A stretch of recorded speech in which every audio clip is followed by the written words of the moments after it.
This is what I have in my head. I've been thinking about it for a while, and I don't have enough talent to do it. His life is the perfect miniseries. And here's the thing.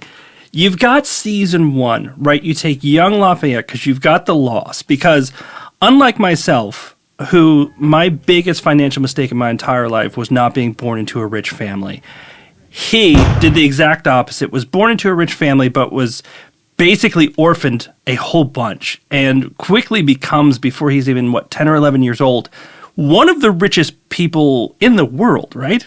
Yeah, I say that his life could not be, if you presented his life to a movie producer, like, oh, here's a story that I have. It's unbelievable how he's just was born into this remarkable position, how he uses this remarkable position, and how he lives his remarkable life for a single man that existed. Like, sometimes I have to remind myself that he was real and he did these things. And I'm the last person to put historical figures on pedestals. I think it's so important to look at them for who they are. But there's something about him that has really transcended through the centuries and still makes him so lovable today. I love referring to him as America's golden retriever because he is just so energetic. He is so gregarious. And I've read a lot of letters of historical figures. I like to say, when people say, explain your job in a creative way, that I just read dead people's mail. But his are the only ones that you can feel his personality